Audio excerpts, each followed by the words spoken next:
Well, so today we will be continuing with our discussions on the separated flow model.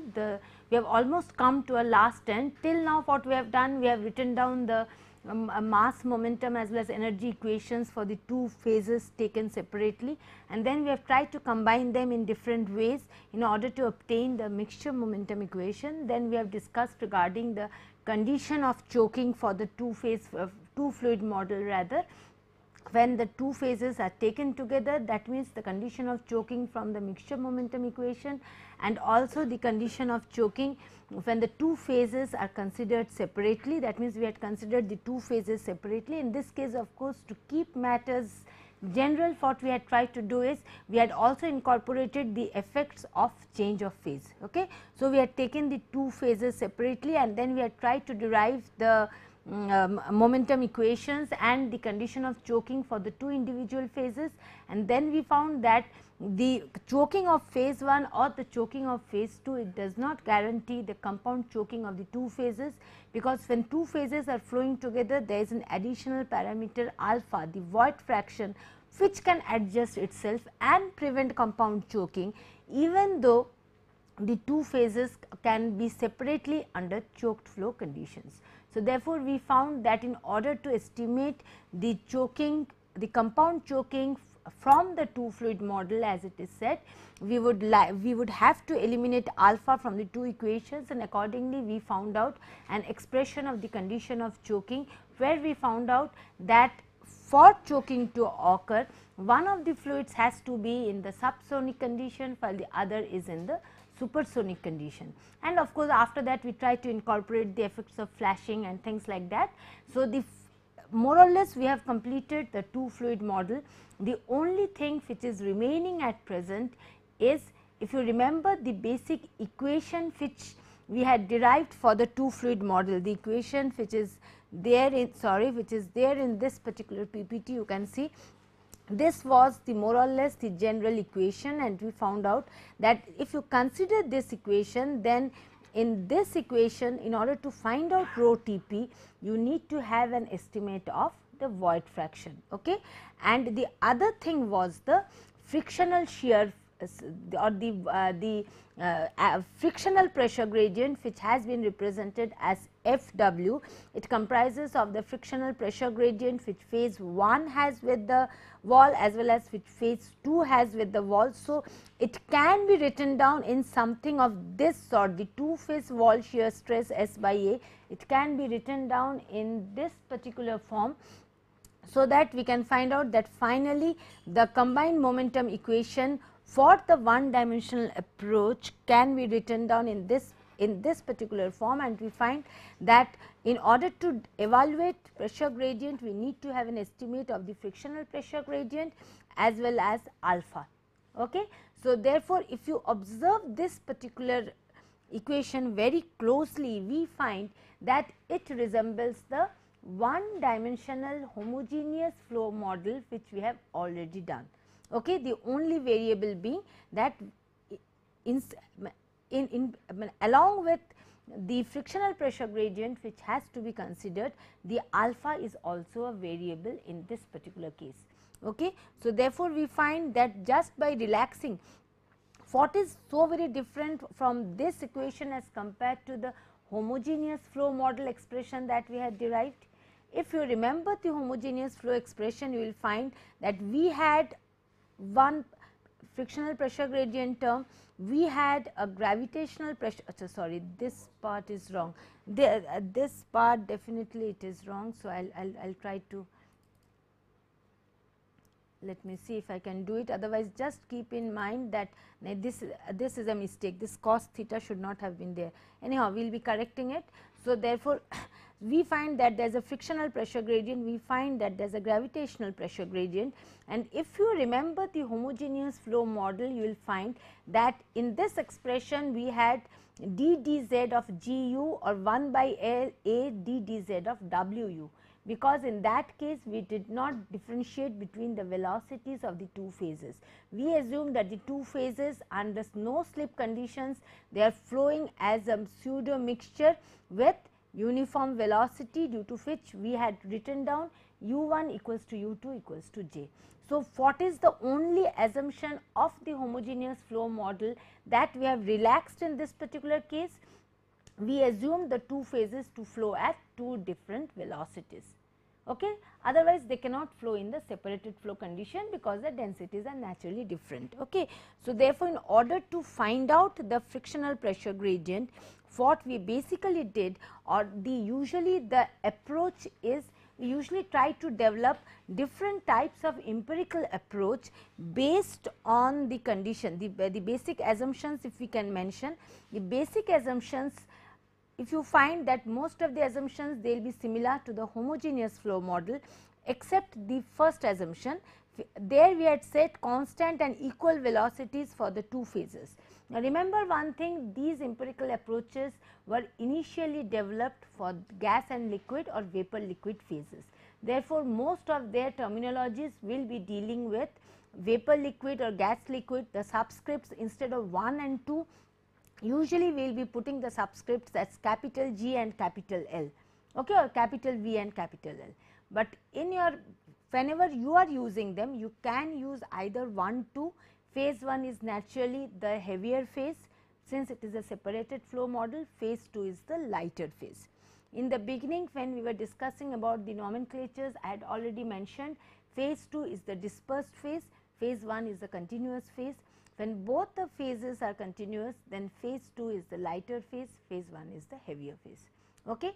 So, therefore, in order to keep parity with whatever we have been doing till now, you can use subscripts 1 and 2 to denote the heavier and the lighter phase, or in other words, since most of them have been derived for gas liquid as well as vapor liquid cases, you can use subscripts L and G for this case as well. Okay? So, we find that the first assumption for the homogeneous flow model, the first assumption was equal velocities, constant and equal velocities for the gas and liquid phases. Okay? So, this has been modified in this particular case. It is constant, but not necessarily, definitely not equal velocities. If it is equal, then it reduces to the homogeneous flow model. So, therefore, constant, but not necessarily equal velocities for the two phases. The other thing was there as well, attainment of thermodynamic equilibrium between the phases. If you remember, there I had said attainment of hydrodynamic and thermodynamic equilibrium. So, in this case it is attainment of thermodynamic equilibrium between the two phases. Okay? And based on this, what we usually try to do, usually what happens when we do not know anything, we go for some empirical approach. How we take up? We suggest some relationships which have been obtained by curve fitting a large data bank obtained from experiments. So, we try to curve fit those particular data bank, and then we try to obtain an empirical relationship when nothing is available. Now, how this empirical relationship is developed? Naturally, we will try to develop it in terms of something which we already know. Now, the conventional practice which I had already mentioned when I was teaching you the homogeneous flow model, usually we try to express the empirical correlationships in two ways. Either it can be in terms of friction factor or in terms of two-phase multiplier. That I had already mentioned. We can either, in homogeneous flow model, we tried to express it in terms of FTP. If you remember, where we had said that FTP is a function of two-phase Reynolds number RETP. But there also it was not very convenient because we had to incorporate mu TP. Now, mu TP was logical when the two phases were intimately mixed, but when the two phases are flowing separately, naturally in that case incorporating a two-phase viscosity is not at all a logical thing. So, what we have to do in this particular cases, so the only option is to suggest empirical correlations in terms of two-phase multipliers. Now, what are these multipliers that we had already discussed before? The two-phase multipliers, they express the frictional pressure gradient for the two-phase flow as a ratio of the single phase pressure gradient which would occur if either the gas or the liquid would be flowing alone in the pipe. So, as I had already discussed, there were 4 different definitions of the two-phase multipliers that can be suggested. When it is either the liquid of the pipe which will be flowing alone now, the gas which will be flowing alone now, the entire mixture flowing as liquid, the entire mixture flowing as gas. Okay. Accordingly, we had defined 4 frictional multipliers. You must be remembering these things. The first one was phi square LO. Remember, these subscripts usually we use them as capital. Okay. Then there was phi square GO, usually we use them in terms of liquid. Okay. So, this is minus dP dz divided by minus dP dz when the liquid, the entire mixture flows as liquid. Okay. Then this was just from analogy, this was as a ratio of the entire mixture flowing as gas. Okay. And then we had phi L square, where the liquid portion of the mixture, it is expressed as a ratio of the liquid portion of the mixture flowing alone in the pipe, and phi G square, which is the gas portion of the mixture flowing alone in the pipe. So, these were the 4 definitions that we had already given. Now, at this particular juncture, I would like to mention that usually these correlations, if you see my slide, it is already written there. Usually in this particular correlations, they are expressed in terms of phi L square and phi G square. Okay. So, it can be the basic assumptions on the basis of which the empirical relationships to find out the frictional pressure gradient are based on the 3 assumptions which are given here: constant but not necessarily equal velocities for gas and liquid phases, attainment of thermodynamic equilibrium between the phases, use of empirical correlations or simplified concepts to relate 2-phase multiplier as well as void fraction alpha to independent variables of flow. Okay. So, first we would like to relate the 2-phase multiplier, and then naturally if the 2-phase multiplier is related with that particular parameter, alpha should also be related. So, accordingly we will find out empirical correlations to relate 2-phase multiplier as well as the void fraction to independent variables of flow. Okay. Once this can be done, we find out that Fw can also, or the frictional pressure gradient can also be calculated, and your once alpha is known, your rho Tp can also be calculated, U1 U2 can also be calculated. So, therefore, the frictional pressure gradient can be obtained from this particular equation. Now, here I would like to mention that out of the 4 definitions of phi square which I have already written down just now, the 4 definitions which we have written down just now, out of that usually we adopt phi L square and phi G square, rather we correlate phi L square and phi G square for our purpose.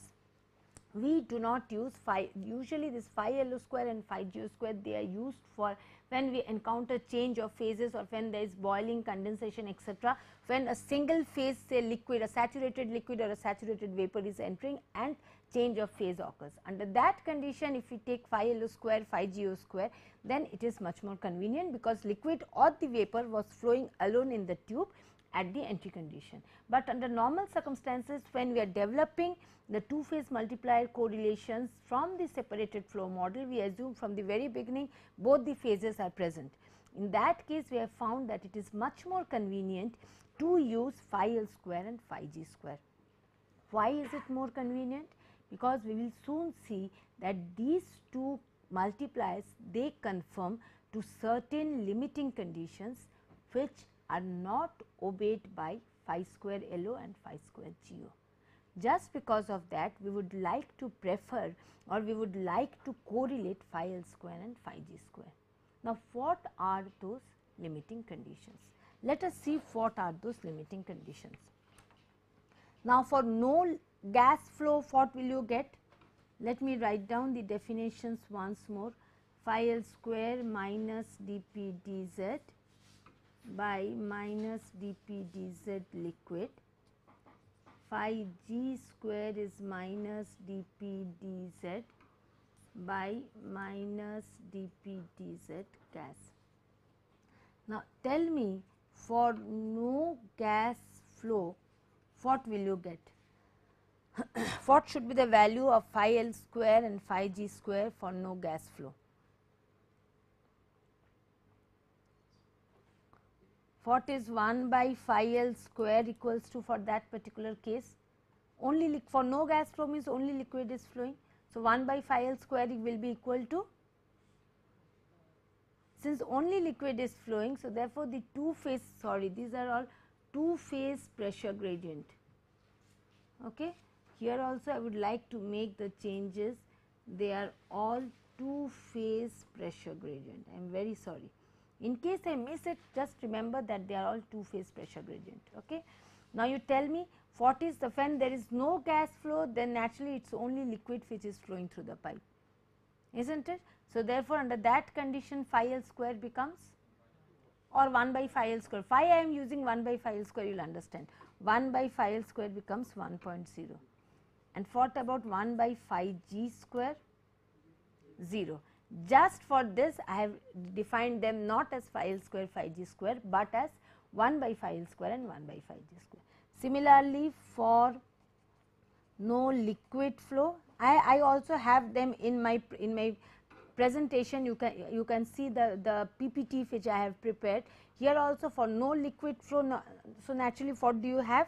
It is 1 by phi g square equals to 1 and 1 by phi L square equals to 1. Remember one thing, these are the limiting conditions which phi LO square and phi GO square would not have conformed to, is not it? So, therefore, when there was no liquid flow also, we would find that there would be some value of phi square LO, is not it? Because what do we assume there? We assume that the entire mixture is flowing as liquid. So, when there is no gas flow also, the liquid flow would be there. Do you understand? So, such limiting conditions would not have been, or they would not have been subscribed by your phi square LO and phi square GO.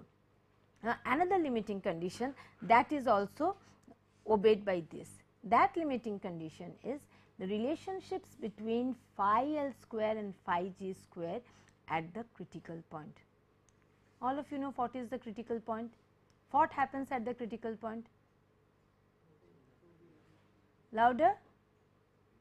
The two phases cannot be distinguished at the critical point, that is the definition. Why does that happen?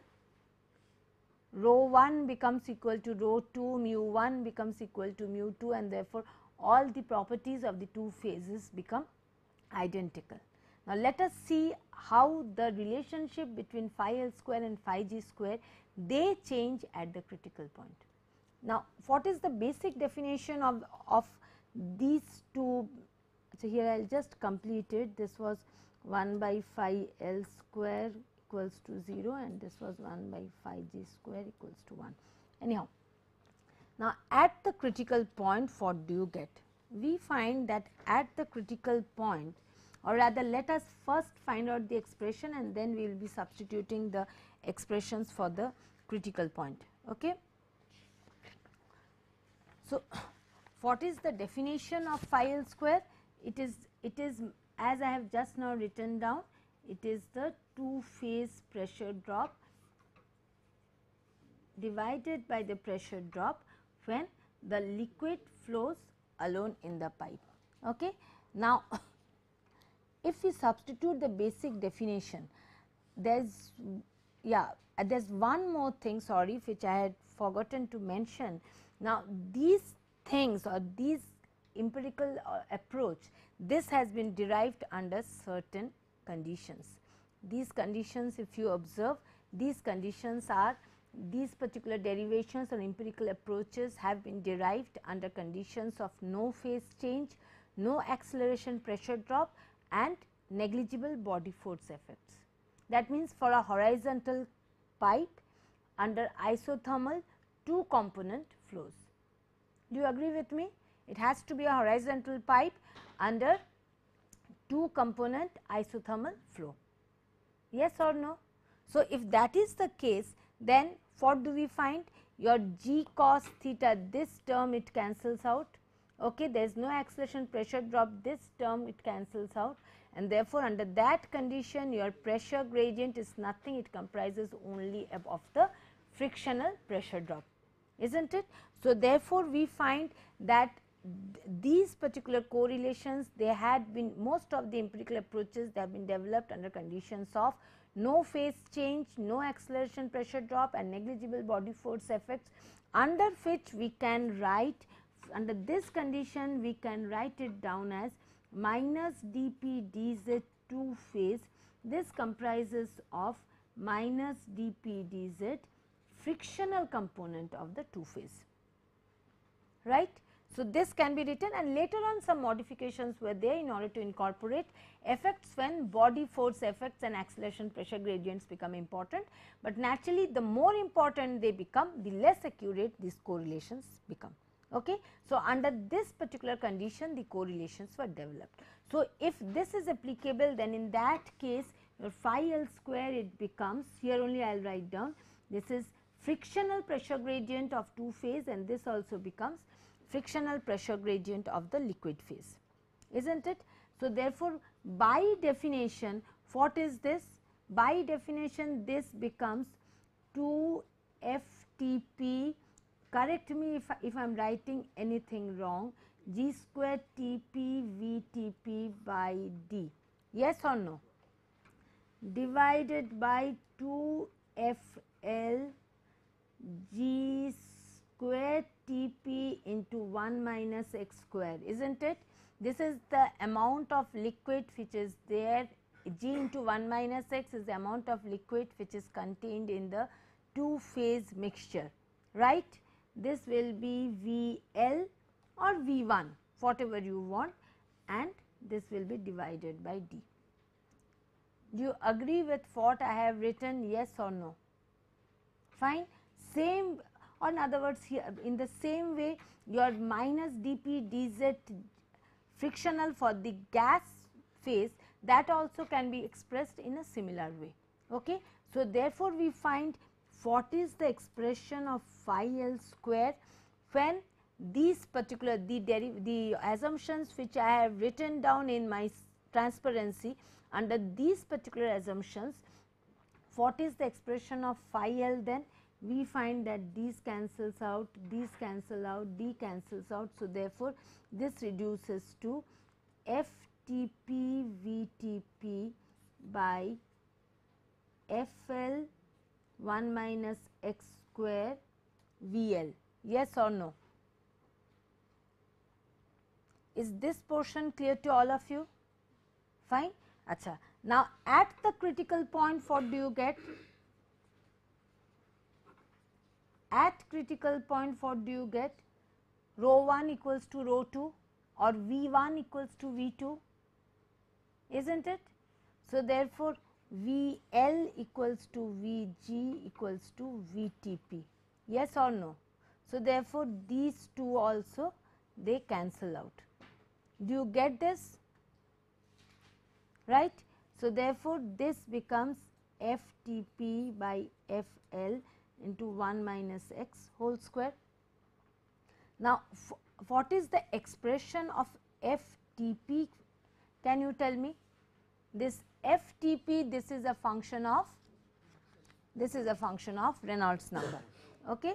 So, therefore, this becomes a function, or this is k mu Tp by dg whole to the power minus n. You agree? Achha, same way FL, this is equal to k mu L by, or in okay fine, we can write it in this dg into 1 minus x whole to the power minus n, yes or no.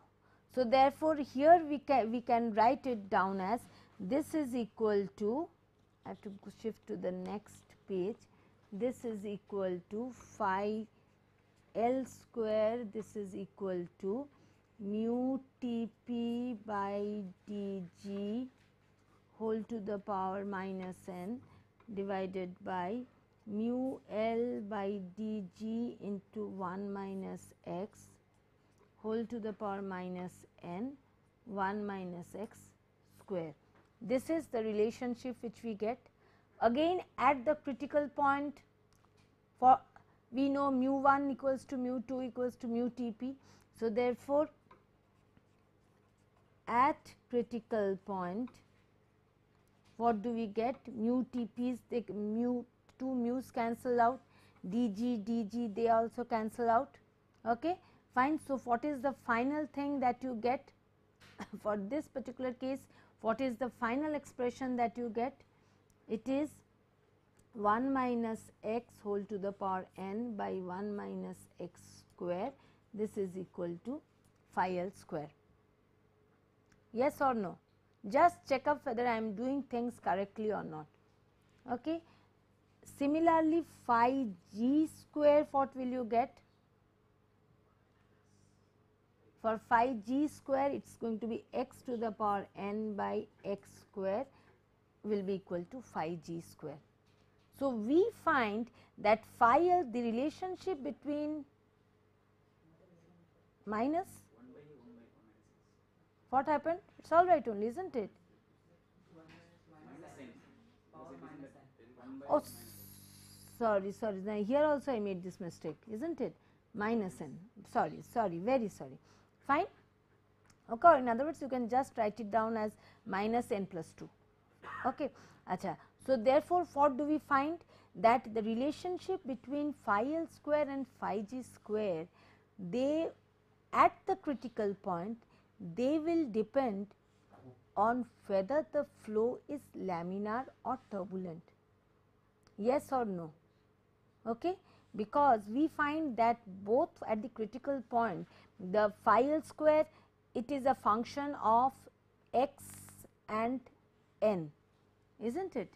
And in this particular case also it is a function of x and n. So, therefore, the relationship between phi L square and phi g square at the critical point, that will depend upon whether the flow is laminar or whether it is turbulent.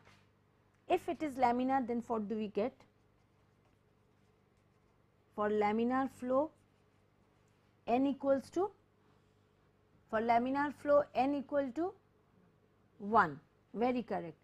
So, therefore, phi L square will be equal to, come on, phi L square, it is going to be 1 minus x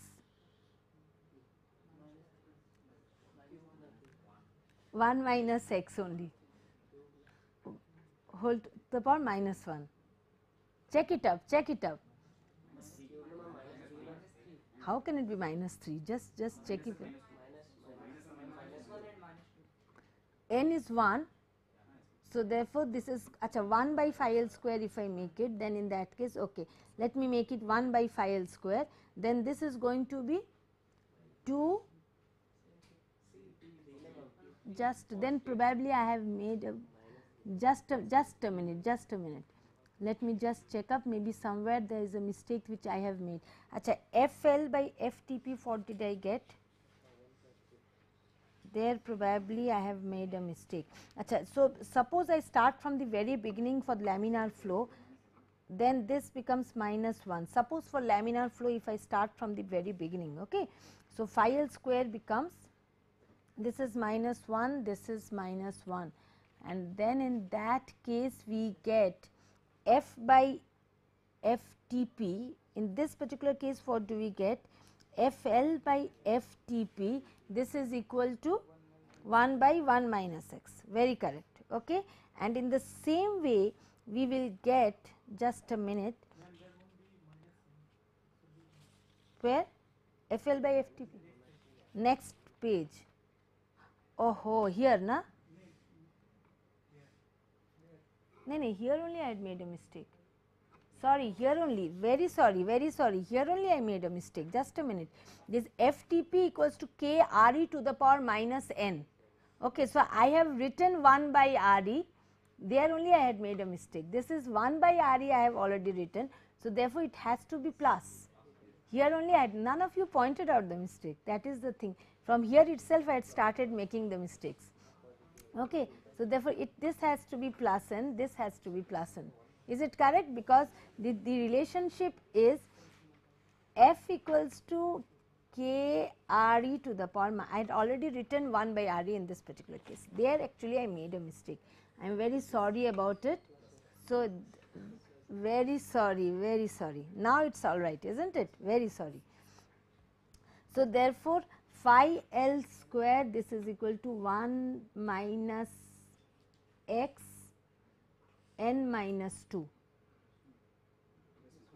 fine. Or in other words, 1 by phi L square, this is going to be 1 by 1 minus x whole to the power n minus 2, correct. And phi g square will be x to the power n minus 2, very true, and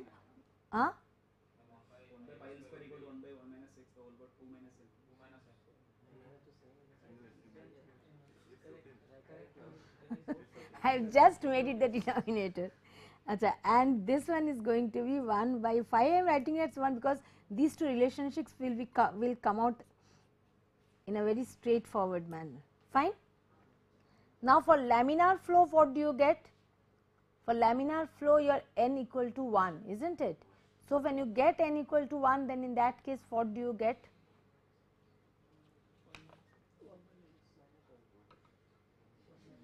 One by phi L square.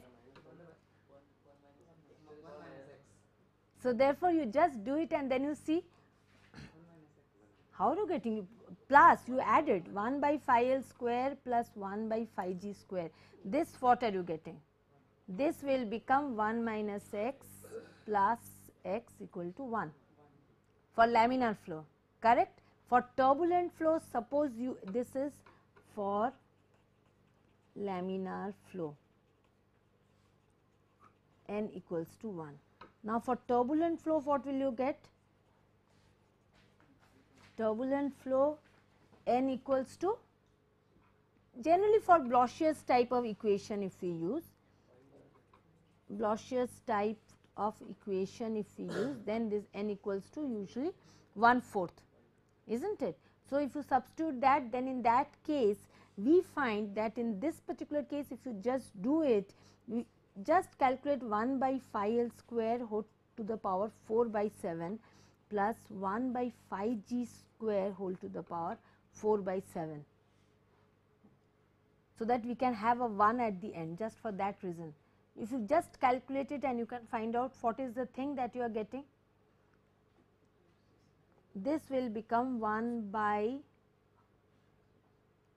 suppose in this particular case we know 1 by phi L square was 1 by 1 minus x whole to the power n 1/4 minus 2, is not it, plus 1 by x to the power 1/4 minus 2. So, in that case you do, it is going to be 7 by 4, 7 by 4. So, therefore, this becomes equal to 1. So, now is it clear what are the limiting conditions to which the relation between phi L square and phi g square they confer to? The limiting conditions are, in a nutshell, if I write down the limiting conditions, for no gas flow 1 by phi L square equals to 1 and 1 by phi g square equals to 0. Confusions remaining now also?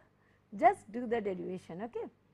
See, these are small derivations, these have come just from single phase fluid flow, okay. There is nothing two phase in this, but please remember, whenever you are doing any derivation for your exams or something, please remember that start from the very basics, start from the definitions, and then we are going to proceed. This remember. So, in a nutshell, what are the limiting conditions of the correlation? For no gas flow 1 by phi L square equals to 1, 1 by phi g square equals to 0. For no liquid flow 1 by phi g square equals to 1 and 1 by phi L square equals to 0. And at the critical point, we have two different relationships depending upon whether the two phases are in laminar flow or in turbulent flow. For laminar flow, as it is very evident, it is 1 by phi L square plus 1 by phi g square equals to 1. For turbulent flow, assuming a Blochius type of relationship, we get 1 by phi L square to the power 4 by 7 plus 1 by phi g square to the power 4 by 7 equals to 1. So, remember one thing, we have started deriving the relationships between the two phases. Yeah, these things more or less has been covered. So, therefore, we have started deriving the relationships between the two phases between phi L square and phi g square, just because we know that from the very beginning both the phases are going to be present, and phi L square and phi g square, they conform to certain limiting conditions to which phi L square and phi g square do not conform. Okay? And the limiting conditions are as we have derived. Now, so therefore, based on these facts, what have been done? The certain empirical correlations have been proposed. Now, these empirical correlations, they have related phi L square and phi g square based on certain assumptions. What are the assumptions that I have already mentioned? The first assumption is that the flow occurs, or the empirical correlations have been derived for circumstances of isothermal two component flows where in horizontal pipes, or in other words, to be more explicit, the correlations have been derived for conditions where negligible body forces are there are no acceleration pressure gradient or no phase change, and more or less the total pressure gradient comprises of the frictional component only. Under that circumstances, these derivations have been derived. Now, the oldest derivation or the most widely used derivation which was derived, or which was the first, almost the first derivation which was derived in this regard, was made by a group of workers commonly known as the Martinelli and Nelson co-workers, or the Lockhart and Martinelli. These two persons, they first derived the empirical correlations, and subsequently there were several other modifications of these correlations, but the basic form has remained. So, we will be discussing the Lockhart and Martinelli correlation first, and then we will be discussing the modifications which has been suggested to expand the range of applicability of these correlations. Now, this Lockhart and Martinelli correlation, it was derived on the basis of certain assumptions. What were the assumptions? The assumptions were, some assumptions are justified, some are not. The first assumption is that the two phases, they flow in two separate cylinders. That is quite justified, that they do not intrude into one another. Okay? And therefore, the cross sectional area of the two cylinders is equal to the pipe cross section. This was the first assumption. It was first assumed that both the phases, they flow in separate cylinders, such that the cross sectional area of cylinder 1 A1 plus the cross sectional area of cylinder B, cylinder 2 or cylinder B A2, they add up to give you the total cross sectional area of the pipe. So, mathematically the first assumption is A1 plus A2 equals to A. What is the next assumption? Come to assumption 3. The pressure drop in each imagined cylinder is same as in actual flow. It is quite natural. Okay. So, the thing is, it is sort of, if you imagine, it is something of this sort. We have a pipe where more or less fluid 2 is flowing here, fluid 1 is flowing here. We assume that more or less they are flowing in two separate cylinders, such that the cross sectional area of this and the cross sectional area of this, they add up to form the total cross sectional area of the pipe, which is nothing but pi by 4 d square. Okay. The next assumption is they do not interact at the interface.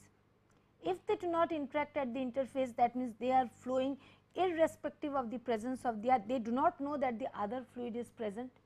Under that condition, the pressure drop across the cylinder 2 will be equal to the pressure drop across the cylinder 1, which will be equal to the pressure drop across the total conduit. Yes or no? It is just like a parallel connection, the voltages are the same. This is just the same thing. So, therefore, we find that if you consider the second assumption, the two phases do not interact with each other, then we find under that condition the pressure drop or the pressure gradient across the entire cylinder, this will be equal to the pressure drop across the cylinder, the liquid cylinder if we say, or the cylinder 1, this will be equal to the pressure drop across the gas portion. So, let us see, remember one thing, we had already defined phi L square and phi g square, lot of definitions are coming into picture. If you remember, this L was when liquid was flowing alone in the pipe. Okay. This was when gas alone was flowing in the pipe. Okay. Now, when we are defining this, this is the liquid portion when both the phases are flowing together. So, definitely the cross sectional area occupied in this case will not be equal as the cross sectional occupied when the liquid portion is flowing alone in the pipe. Do you get it? So, therefore, this dP dZL and this dP dZL, this cannot be the same. So, therefore, we have to remember it and we have to denote this with a different nomenclature. We will just put it liquid portion, okay, gas portion. Whatever you want, you can use your own nomenclature, it does not matter, but you have to remember one thing, that here for what is the assumption that I have written?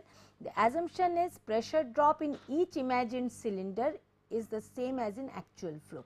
So, therefore, here the pressure drop refers to the pressure drop across the liquid cylinder, in this case it is across the gas cylinder. Okay. And the pressure gradients which I had defined for the two phase multipliers, they refer to the pressure drop which would be encountered when the liquid which is flowing here only in this portion now flows through the whole pipe. Is it clear? Since they are occupying different cross sectional areas, naturally the friction factor, everything, the total, everything is going to change, and therefore, this particular pressure drop and this particular pressure drop are going to be completely different. This part you are supposed to remember. Okay. So, therefore, there is a need. So, since we will be dealing with this much more, so when liquid or gas flows alone in the pipe, they will be denoted by a subscript capital L or capital G. Okay. And when it is the liquid portion which is flowing, then we are going to put it either a liquid portion or a liquid cylinder, whatever it is. Okay. So, this is the third assumption which we are going to give. And the fourth assumption which you already know, we assume that the pressure drop is mainly due to frictional component, which I have also put down in my PPT. Okay. In the PPT also this has been put down. So, therefore, the fourth assumption which has been put down in my transparency or in my slide which I have prepared. So, this is minus dP dZ, this primarily comprises of the frictional pressure gradient. Is it clear? Are these two assumptions clear? The first assumption was fine, it's assumed to flow in two separate cylinders where the two cross sectional areas add up to form the total cross sectional area of the pipe. Second assumption is the two phases do not interact with one another. Remember one thing, this is the most severe assumption, and we will see at one point why that it does not give you completely accurate results. The primary reason is the assumption 2 which I have put down in my transparency. Okay, in the transparency or in my projector, the second assumption which I have put down which tells you that the frictional pressure, the two phases do not interact with one another. If they do not interact, then naturally it is not two phase flow at all, because the in the first class the definition which I had given you about two phase flow is it is the interacting flow of two phases. So, therefore, remember one thing, if that assumption is not valid, then there is no point. So, therefore, this is the most severe assumption, and we will see that for this particular assumption it does not give you completely accurate results, but for the time being, since the relationships will be derived based on certain curve fitting of experimental data, large number of data. So, more or less the relationships which we get are accurate. Okay. So, the next assumption is the two phases do not interact with one another. Now, moment this particular assumption comes into picture, so naturally what happens, the pressure gradient across the liquid portion or across the liquid cylinder will be equal to the pressure gradient across the gas cylinder, and that will be equal to the pressure gradient across the two phase flow or across the mixture, across the composite gas liquid cylinders, is not it. So, therefore, the second assumption which I have written down, this is nothing but, if you take the transparency, you are going to see the second assumption is that the total pressure gradient, it is equal to the pressure gradient in each imagined cylinder. Okay. So, the third assumption is basically nothing but it is an extension of the second assumption. So, the next assumption is the pressure drop arises mainly due to frictional component. How did this assumption come up? Because these correlations were derived for two component flows, they were derived for air water mixtures in horizontal pipes. So, therefore, in horizontal pipes means there was no gravitational component, two component air water mixture means there was no phase change. So, there was no acceleration pressure gradient and they were in circular pipes. So, there was no area change as well. Okay. So, therefore, the pressure drop is mainly due to frictional component, or in other words minus dP dz Tp, as I have written it down, this will be equal to minus dP dz, the frictional component of the two phase mixture. Fine. Now, from this particular assumption and this particular assumption, what do we get? From these two assumptions we get. So, therefore, minus dP dz two phase, this is nothing but the frictional component of the two phase pressure gradient, which is nothing but the frictional component in the liquid portion, which will be equal to the frictional component in the gas portion. Okay. So, this is the finally this is the final expression if we couple up all the assumptions which we have. So, finally, the assumption 1 is this, assumption 2 is A1 or AL plus AG equals to A. And what is the next assumption? Now, so therefore, in order to find out or rather how to find out your frictional pressure gradient, we assume that this frictional pressure gradient can be obtained if we know the frictional pressure gradient in the liquid portion. Now, in the liquid portion it is simply single phase liquid flowing through the pipe. Okay. So, therefore, this can be obtained from single phase flow equations. This can also be obtained from single phase flow equations, is not it? So, therefore, under these two conditions, what happens? My phi L square, this was originally this was minus dP dz Tp, if you remember, by minus dP dz liquid, right.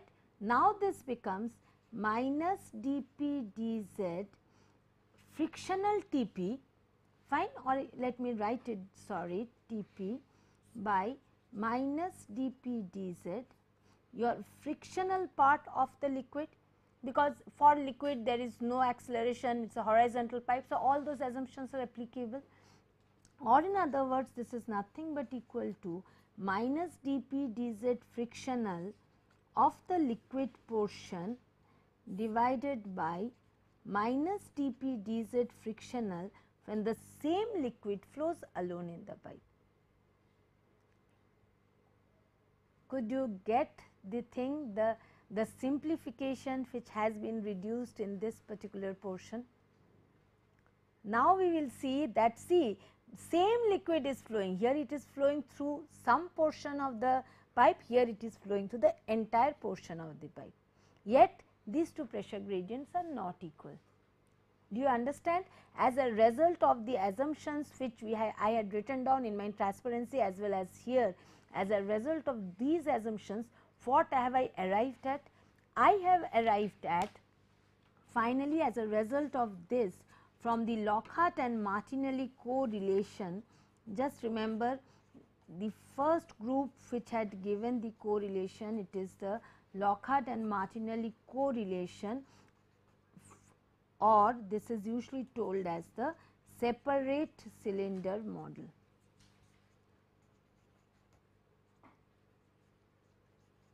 This is also known as the separate cylinder model. Okay. So, therefore, from this model we get phi L square is nothing but minus dP dz frictional liquid portion of the pipe divided by minus dP dz frictional when that liquid flows alone in the pipe. Similarly, phi g square, this will be minus dP dz. You can take frictional gas flowing alone. See, gas portion and liquid portion, they are the equal, isn't it? F gas portion and F liquid portion is equal, which I have already shown you here. Minus dP dz two phase minus dP dz frictional component is the frictional component in the liquid portion, frictional component in the gas portion. Okay. So, therefore, this therefore becomes by minus dP dz frictional when the gas flows alone in the pipe. Agreed? So, therefore, what basically they did, the Lockhart and Martinelli, they proposed a correlation based on the separate cylinder model, where they tried to correlate these two parameters phi L square and phi g square. Okay. More or less the graphical correlation is, if you see here, the graphical correlation is something of this sort. They have tried to correlate 1 by phi g square and 1 by phi L square. We will be discussing this graphical correlation, and then we will find that just very simple, by some very simple analysis, we can find out the analytical expression for the family of curves which I have shown here.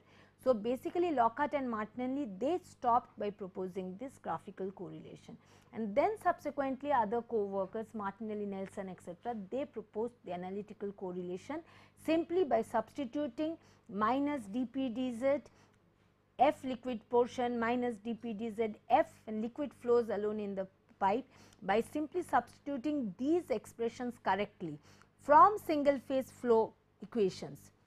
They could arrive at analytical expression relating phi L square and phi g square, and as is evident, you can very well understand that this relation will again depend upon whether the two fluids are flowing in laminar flow, turbulent flow, or whatever it is.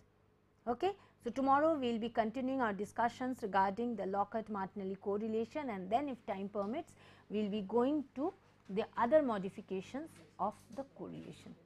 Thank you very much.